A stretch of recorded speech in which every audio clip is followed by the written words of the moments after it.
Welcome to The Mature Male. I'm your host, Wes, a practicing psychotherapist with a focus on helping people find meaning and direction, heal from trauma, and mature through practical guidance and wisdom. In traditional cultures, becoming a man wasn't something that happened by accident or simply with age. It required the deliberate guidance of older men who had walked the path before. Today, 75% of young men report having no significant older male mentor in their lives. Today, we're exploring how finding and learning from the right mentors is one of the most powerful accelerators of growth available to men, and how to access these transformative relationships in a culture where they've largely disappeared. The problem today, the mentorship vacuum in modern male development, and the consequences of that. We'll discuss this in 3 segments. First, exploring why mentorship matters more than most men realize. Second, examining the different types of mentorship needed for full development. And third, giving you practical strategies for finding, building, and maximizing mentor relationships. What if the difference between reaching your potential and falling short isn't just about your own efforts, but about whose wisdom you have access to? Let's get into it. Segment 1, the principle. The mentorship paradox: independence through guidance. Proper mentorship doesn't create dependency, but actually accelerates the development of authentic autonomy and confidence. Many men believe the lie that they don't need support, they don't need guidance, and they certainly don't need someone telling them what to do or how to do it. This major fallacy keeps many men from properly developing, because if you believe the lie that you do not need support, 2 things happen. The first is that you carry an extra overwhelming burden on yourself that puts more pressure and more burden on functioning. And you take on more than you are supposed to take on because you believe you are the only one that can take it on. This creates a sense of isolation, because when you do not rely on other people, that is a social cue to assume that you are better than or above or not in need of someone else. And that is off-putting. People do not want to be in relationship with those who don't need anything. We feel dignified by giving ourselves to other people. The other thing besides isolation that happens is there's a perpetual shame that men feel because they are not meant to carry the load they carry. And they do, it's inevitably too much. But because they think they're the only ones that can carry it, they internalize it as something's wrong with them because they can't carry it. This phrase that often strikes men at the core: you can't handle that. That statement right there will drive straight to the heart of a man's ego. It's the last thing that he wants to admit or confess, but it is true. When we can start out of a place of knowing we need others, then we will inevitably get further along. There's the old adage that says, if you want to go quickly, go alone. If you want to go far, go together. This healthy relationship of reliance on a mentor is not a dependency. It's not that you are looking to this person to do things for you, to replace your own efforts, or to create an excuse or enablement for not properly progressing. They are more enhancing type relationships that perpetuate the growth in a way that otherwise wouldn't be. Learning from others and their experience creates exponential rather than linear growth. When we can look to how others have lived their lives and the lessons they've learned, the ways that they've solved problems, and how they've overcome barriers, it can help us grow in a way where we learn from their mistakes. We learn from their insights. If we have the humility to open ourselves up, to realize that we need those who are further along to show us the way, then we will inevitably go further than they did. And then the goal would be we have those behind us we are mentoring that will go further than us. Every generation is meant to pass the baton, but we've reached a place where we do not honor the hierarchy of wisdom. We think that we can shortcut the process. And the reason of this, in my sense, is because of social media. You can have an immediate online presence and credentials if you have a phone and some inspiring words to say. This is the issue with a lot of the male mentors that are on the internet. These snake oil salesmen appearing as if it's so easy and matter of fact, manipulating the process and not seeing it as a hard-earned fight to become the man that you're supposed to. There is no shortcut. We cannot do it alone. We need to look to others to show us the way. There is a psychological and anthropological basis for male mentorship. The psychological part is that it is deeply ingrained in us to follow models that show us the way. This previously happened in history through rites of passage. The most famous example of this would be the Romans and the Athenians having certain structures that we know were in place and thresholds for when a young man became a man. And mentors are people outside of the father who exuded qualities a man should look to. The anthropological basis here is that in order for us to be most successful as a species, we need to lower our risk of failure in a calculated manner while not decreasing our ability to progress. So it's a fine line between taking risk in a way that helps us progress, but not being too risky in a way that it compromises the progress and therefore compromises the development of the species. When we have mentors, they show us that delicate balance. They show us how to take risks, how to progress, how to go about that. When we have no guidance, no safety, no security, we will just throw it all away and do whatever the hell we want. That is an issue because it is going against our biology. To do it all yourself, the way you want to do it, how you want to do it. Again, the internet has brainwashed us to think that's how life works and that's how we're going to be successful. I'm not going to get married. I'm not going to have kids. I'm going to prioritize my job. I'm only going to look out for myself. I'm going to prove everyone else wrong, and I'm going to show that I'm the best. That narrative right there is toxic. It goes against almost every core principle of what it means to be a man. Intergenerational wisdom transfer has been a cornerstone of male development across cultures and throughout history. And what's also interesting is that this pattern appears universally despite cultural differences. You could be a Viking in Norway, a Native American in North America. You could be a Zen Buddhist in Japan, or you could be a tribal member in Africa. And the ability to transfer that wisdom from the older generation to younger is the reason why we have the wisdom today. It's the reason why we have survived this long. It is the reason why we have psychologically stable cultures. An older male mentor has the gift of corralling the chaos of a young man. When we start out in our venture in life, we have so much passion and fervency, motivation. But it's like a untrained stallion. It's crazy. It's wild. It usually creates more issues than it does solutions. It's very hard to tame and to control. We do not want to suppress that energy, but we want to channel it. So how do you channel it? Well, a channel is something that has limits and barriers. It's a structure that allows the energy or the effort to be exuded in a calculated and directional manner. The mentor becomes that structure.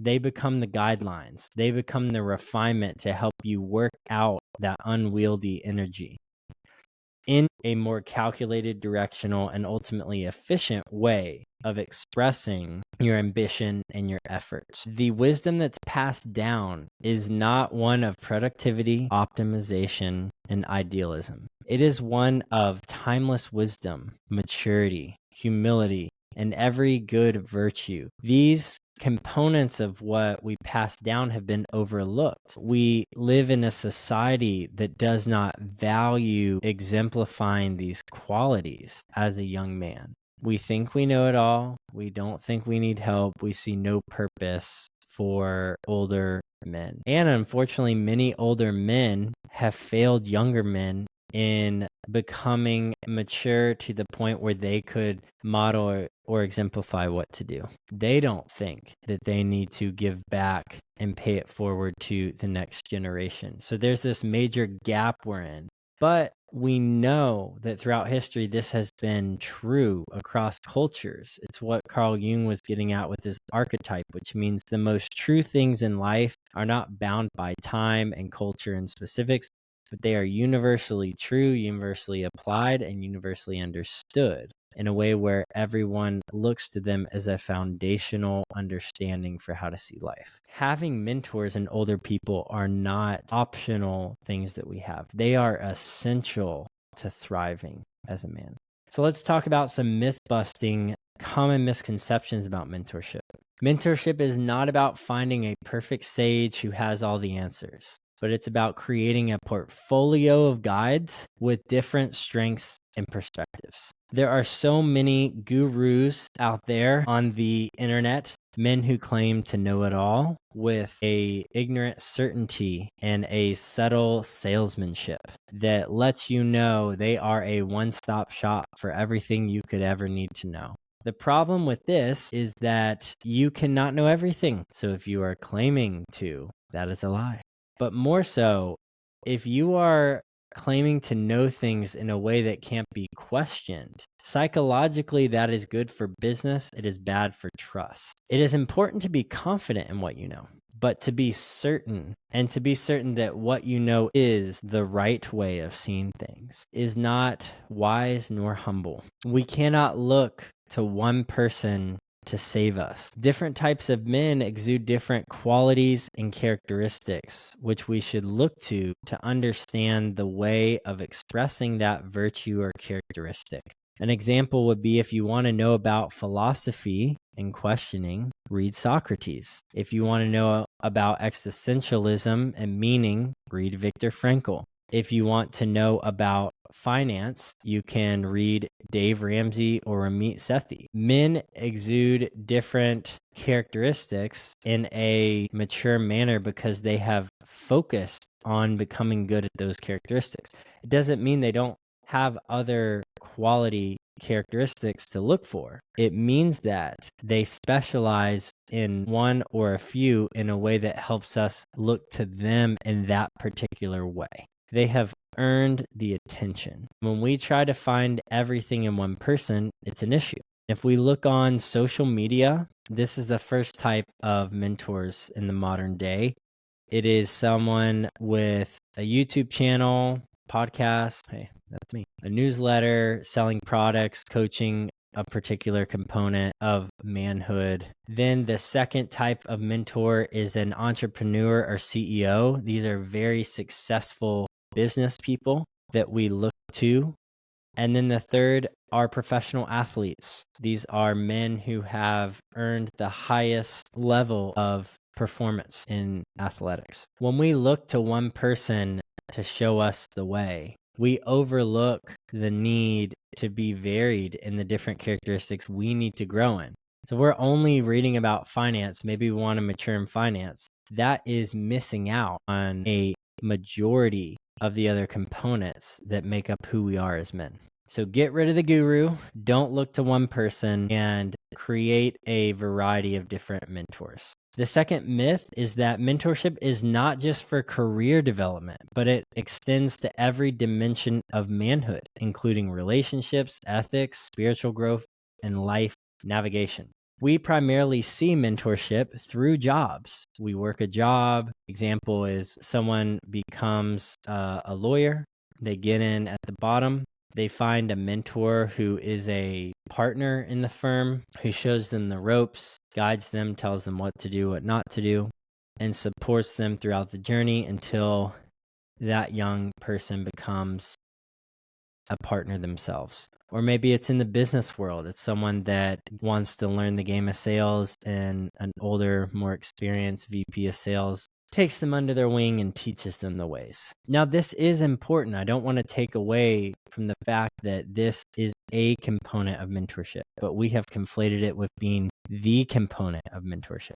We need to look again to varied aspects of mentorship. Find someone that is effective in their relationships, or it's their ethics, or the way they express their spirituality, how they make life decisions. And when we compartmentalize mentorship to the professional settings, it limits our transformative potential because we can only grow and progress most in our career. Most men think that's the only thing we need to be good at, our jobs. We forget about our relationships. We forget about our spirituality. We forget about the other big life choices that happen outside of work. We are more than our work, or a different way to see it is our work extends beyond our career and our job. Segment 2, real life applications. I'll share a personal example of how mentorship has changed my life. When I was 11, my dad passed away from stage 4 cancer.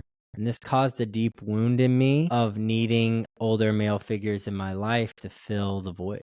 Of course, no one could replace my father, and that wound is still there today. But I knew I needed guidance somehow in a way that my mom couldn't give to me. When I was about 18, up until a few years ago, I strongly pursued male mentorships, specifically within spirituality, but business as well. It started as an overcompensation for losing my father. I overattached to these mentors. I put too much value and idolized them in a sense because I was trying to, again, fill the void.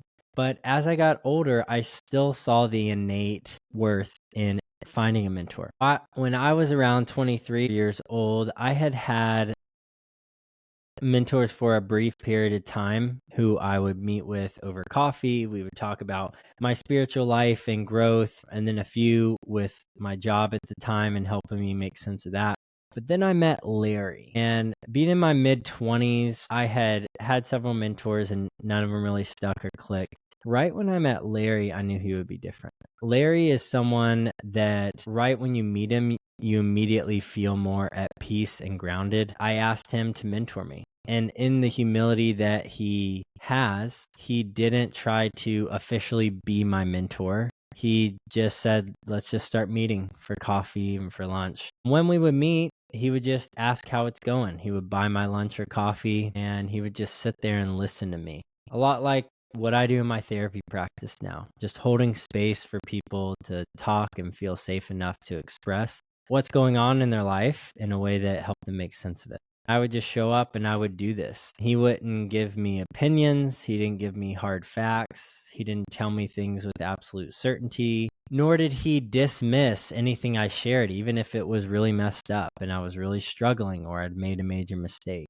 He always had an ability to hear what I had to say and not give too much power to whatever it was, but simply get to the heart of what I needed to hear and speak to that. I reflected immensely after each of our meetings, and part of made me who I am today. One particular story I like to tell is I was playing music at that time and was considering doing music full time, and I owned a guitar. I went on a weekend road trip, and unfortunately on that trip, my guitar got stolen. And I told Larry about it, and his birthday was the next week. So I showed up to his birthday, just wanted to celebrate him with his friends and family. During that birthday, he made an announcement. He said, "Thank you everyone for coming and celebrating my birthday.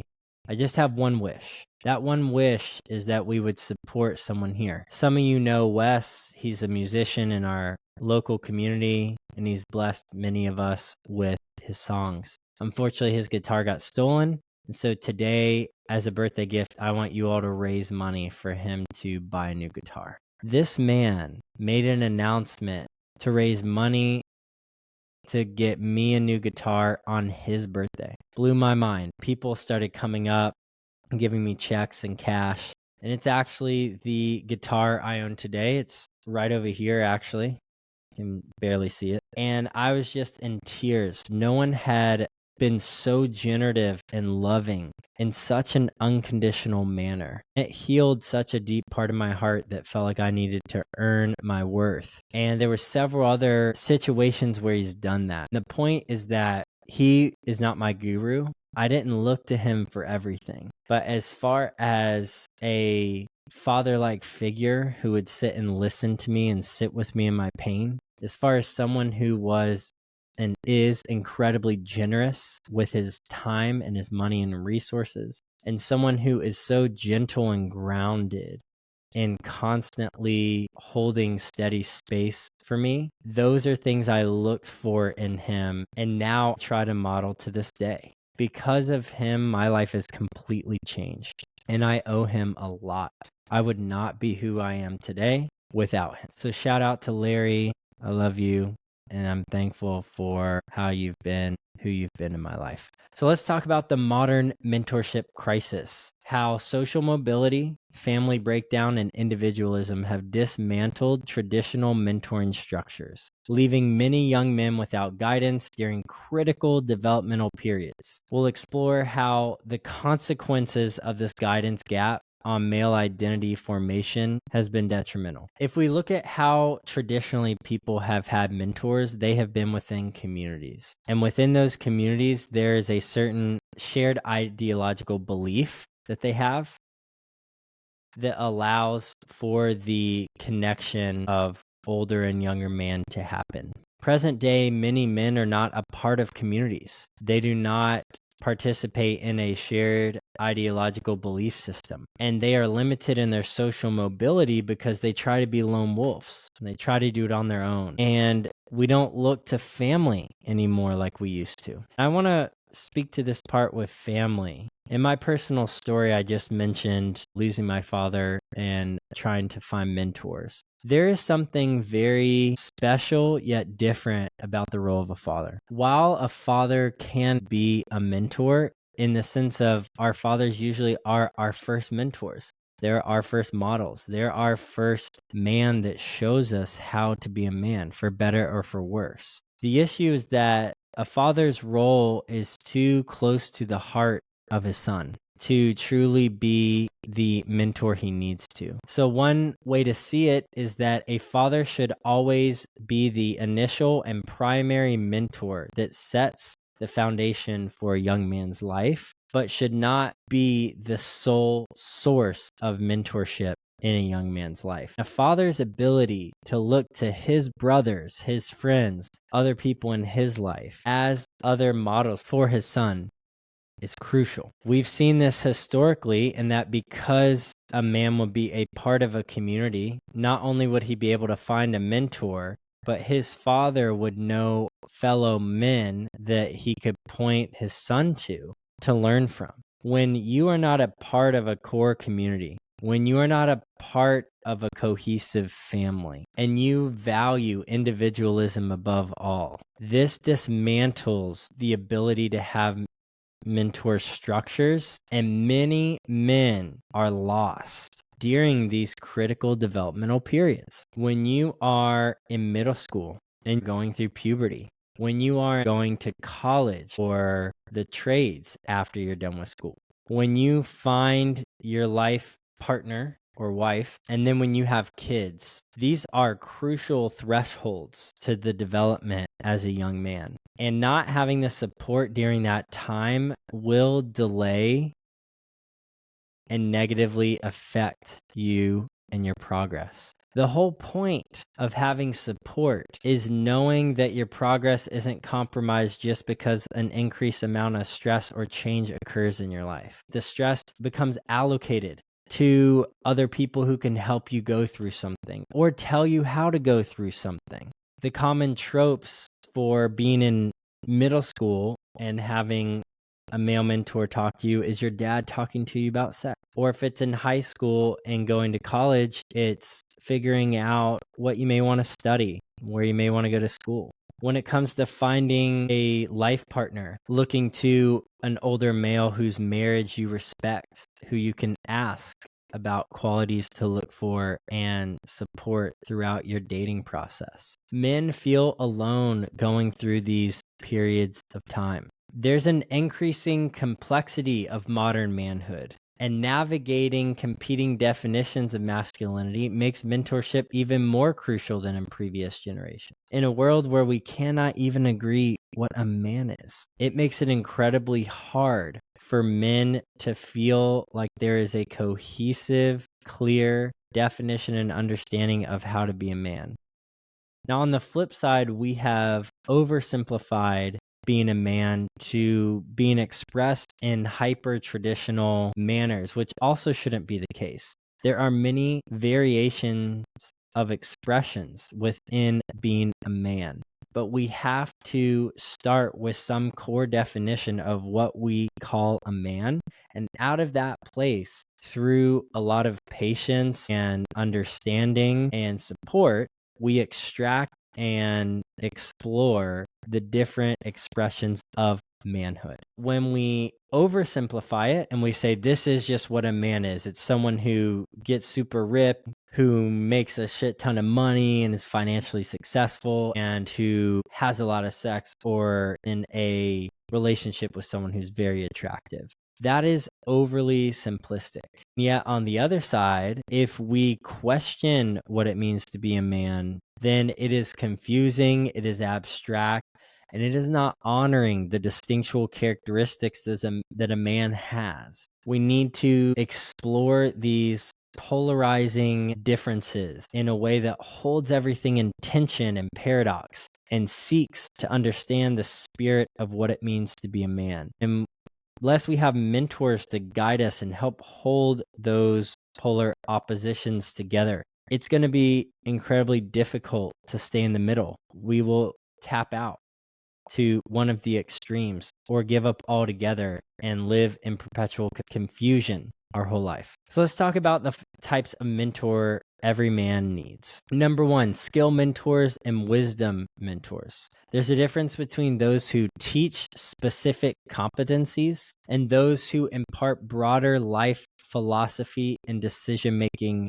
frameworks. If you are trying to learn a particular skill, let's say that's weight training, you may want to find a trainer who can also be your mentor, who teaches you the exact competencies you need to strength train, from form to different exercises to recovery. They can speak explicitly to the very skill you are trying to get better in, versus someone who imparts broader life philosophy and decision-making frameworks. This would be someone like Larry, someone who has a general sense of wisdom and who has made decisions. But it's not that I am copying or wanting to make the exact same decisions he has made. It is more that I'm looking to him as a general reflection of how I should be as a man. You need both types in your developmental network. They each play a role, and you need to try to find one for each. The next category of mentors we want to look to are the challenge mentors and nurturing mentors. So while the skill mentors is something specific and the wisdom are something broad, the challenge mentors push you beyond your perceived limits, and they call you to transcend your current state. Nurturing mentors provide encouragement and affirmation during those difficult periods. They are more of the I got your back people. The challenge mentors are ones in front that are saying, I got your front. I'm trying to pull you to go further. You want to find a man who is good at each of these respectively. You want to find a man who's going to constantly hold you accountable, call you to a higher level, challenge and see directly where you need to be better or want to be better and help you become that. You also want mentors who are skilled in support and the ability to comfort and affirm where you are in that process. They help you not give up. When you get tired, they help you stick it out. And this dynamic difference is important. As a man, we should always be desiring to grow and progress and transcend. And if we are always trying to do that, we will burn out and we will give up. We will get off path. On the flip side, if we're always being nurtured or having people that just say, you're enough, where you are is enough, then you will get complacent and you will not become the person you we're meant to become. Segment 3, practical tools and applications. The first one is the mentorship development framework. This is called the mentorship audit. We're going to talk about how to honestly assess your current mentoring relationships and identify specific gaps in your mentor portfolio. This includes questions for evaluating both the breadth and the depth of your current guidance resources. The way this works is get out a sheet of paper or open up a note and look at every area of your life: relationships, spirituality, health, career. Go ahead and name if you already have a mentor in one of those areas. And if you don't in any of them or more than one, then for each one, you're going to write out two things. The first is, what does this ideal mentor look like? So if it's a health mentor, what do they look like? What do they tell you? How do they interact with you? What characteristics do they have? If it's a relationship mentor, how do they go about certain relationships? What values and characteristics do they express? You want to include questions for understanding how many different areas of my life do I have mentors in? So that's the variety. And how deep do each of those mentor relationships go? Maybe I do have a mentoring career, but it feels very shallow. I meet with them once every 6 months and it seems generic advice and connection. That's a goal to deepen that relationship. Or maybe it's just getting started and finding multiple mentors. The second part of this framework is the mentor identification process. This is a systematic approach for finding potential mentors who align with your values and development needs. Now that you've taken the assessment of the areas you want to mentor in, we want to talk about how you're going to find them. You want to write out a step-by-step guide for creating a pipeline of mentorship possibilities. Let's use the health one, for example. Let's say you want to get stronger and you want a mentor to teach you about weightlifting. You're taking it serious and it's something you want to spend your free time doing. First, you want to find someone that you have to pay to meet with because they will be able to more expertly speak to what you need, but in a way where you could develop a friendship with them and learn from them, get to know them outside of weight training. But you're going to have a specific goal. I want to learn how to deadlift and squat, do the Olympic lifts 3 times a week, and I want to learn about form, the science behind it, etc. Another example would be a spiritual mentor. You might be a part of a church or a organization that gathers and you want to grow in your spirituality. You want to find someone you look up to who's further along in their spiritual path and their journey and ask to meet with them and express an interest in meeting with them to talk about life, to learn from them. But you want to see it like a sales prospect. Who are they? How can I get in contact with them? And what is the ask I have for them? The next tool is learning how to build effective mentoring relationships. The first tool is called the mentorship initiation. How to approach potential mentors in a way that respects their time while clearly communicating your general interest in learning. Let's talk about specific language and strategies for different contexts. So going back to the workout mentor, you're going to reach out to someone, pay them for the time, say, I want to take this serious. I respect your credentials and experience and what you can teach me. I want to know what you think it would take for me to take this as serious and to become as good as you are. And they may tell you, here's the 3 steps, go do them. Or they may express a deeper openness to working with you. They may say, you know what, that's amazing, and I want to give back to people who are on your level. If you can't do this financially, let's find a way still to meet. And I tell you what, if you're able to meet at this time on this day, then let's do it. Or let's use the spiritual example. You want to find someone that's a mentor within your religious or spiritual community. You reach out and say, I have been thinking about my spiritual path and I want to progress and grow. I have a sense of needing a guide along the way, and I really look up to you. Here are the qualities that I see in you, and here are the things that you model that I want to model as well. I'm wondering if you'd be open to meeting once a month via Zoom or over coffee to talk about these particular things. And maybe they have an openness to it, but they don't have an availability. And they say, I really appreciate you asking me. It means a lot. Unfortunately, I don't have the bandwidth right now, but talk to so-and-so because they may be available. That's exactly how I met Larry. I talked to another guy at a retreat, and he immediately said, I don't do mentorships, but my business partner Larry does. So talk to him. Next, maximizing mentorship value. Here are some practices for preparing for mentoring conversations, implementing guidance effectively, and providing appropriate feedback to mentors. This is the responsibility of being an excellent mentee. When we ask for someone's time that is a mentor, that is a big ask. We want to respect that by properly preparing. So if you are trying to weightlift and that person has set aside time to walk you through how to weightlift, you want to make sure that basics, no matter what type of mentor, you want to make sure you're on time, if not early.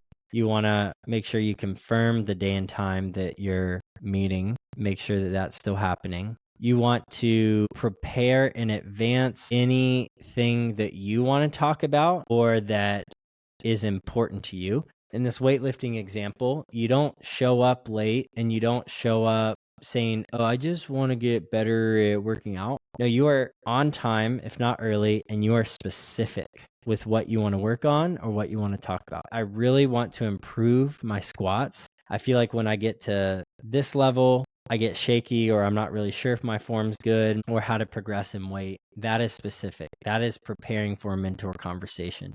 That is respecting someone's time and making the most of it. Then after the meeting, that person has most likely given you valuable guidance. Well, what do you do with it? You don't let it sit on the shelf and you don't forget about it. You want to implement it. You should see it like homework in school. If you're in class and your teacher gives you homework, it is meant to affirm the principle that you learned in school by practicing it. And when you put it into practice, it cements it into your neural pathways in your mind, and you are more likely to remember and repeat that principle or that action again. Implement the guidance by taking notes and then finding time throughout the week to practice or do that. Then lastly, you and your mentor are both two humans. You're going to misunderstand each other and miss the mark, or maybe you're not getting what you need out of someone. The mature thing to do is to provide feedback, whether positive or negative, to them. The way that you do this, if it's positive, is you affirm clearly what you appreciate they're doing. I really appreciate that you have been giving me very clear, practical guidance on my squat form. I have implemented it throughout the week and feel it's getting better already. Or the opposite. I feel that you try to tell me what to do. You're a little impatient with me in the process, and I want to learn from you, but I need a little bit more patience and understanding as I grow in this practice. Now let's talk about navigating mentorship challenges. Not only will you need to provide feedback, either positive or negative, but you may need to address mentor limitations and disagreements. You need strategies for benefiting from guidance without uncritical acceptance. If a mentor has given you all that they can give you, then do not feel pressured to continue to meet with them. You would want to express to them that you're thankful for their time, what they've taught you, and you feel because they've been effective with your time together, you're at a place where you no longer feel like you need them. Now, depending on how healthy they are, they will either over-attach and try to get you to keep meeting with them, or under-attach and dismiss the work you've had altogether. But ideally, they are mature and they understand that. Also, throughout the process, you may find who that person is and how they work isn't what you thought or expected. Turned out different.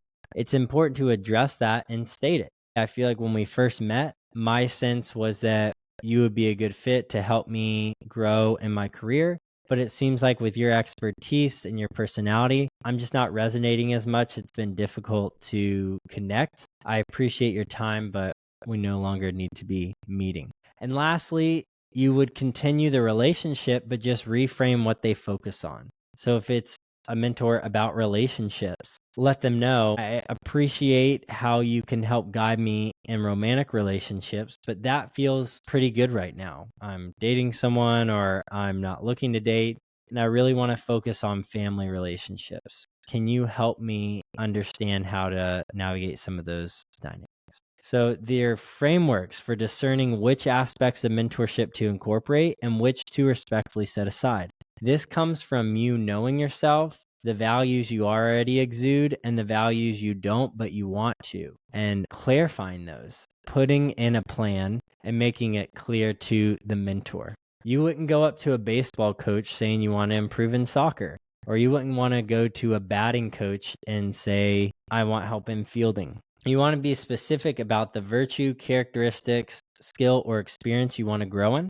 You want to find the mentor who can do that, and you want to be clear on your goals and desires of outcome working with that person. As you get to know these mentors, though, they can become very personal and close to you. It's important that there's a transition period in the mentor relationship where you evolve from student to colleague to eventually a peer. This is very common in work. You maybe have someone a few years older who at one point was showing you the ropes, and now you work alongside them, but they still are ahead of you. And then eventually they may look to you for guidance. There is a natural life cycle of mentoring relationships if both of you are doing your job well within the relationship. It should continue to level up.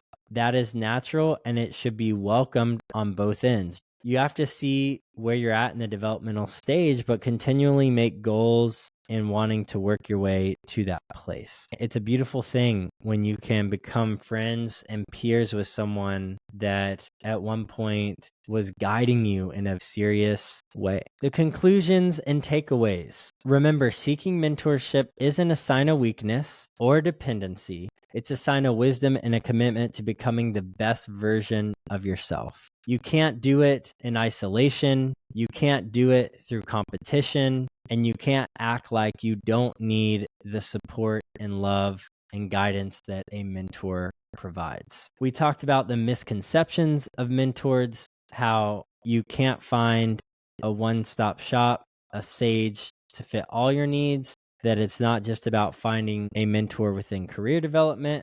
I shared a personal story about a mentor who's changed my life. Then we moved into talking about the modern mentorship crisis, how we have idolized individualism and lost the structures and communities that mentors are often found in and expressed in. And as we continually live in this complex society, that evokes the complexity of how we define manhood and how we express it. Then we talked about the types of mentor every man needs, the skills mentor and the wisdom mentor, the challenge mentor and the nurturing mentor, and exploring how each of those are an archetype for the specific type of mentor you may be looking for. Then we ended with practical tools and applications to assess where you're at with finding a mentor, how to go about initiating contact with one, then how to build an effective mentorship relationship and face challenges within those along the way. This week, complete the mentorship audit we discussed and identify one specific step towards developing a relationship with a potential mentor. Just remember that you can't do it alone. There are people out there willing to show you the way or the ways. Take the risk, take action, find a mentor, find someone who can guide you in a way that you feel empowered and supported, that you can grow in relationship with, in a way where they feel benefited by it, but more so in a way where eventually you will be at the spot where you can model and mentor for someone who's a little further behind than you. Until next time, remember that every self-made man is actually standing on the shoulders of another.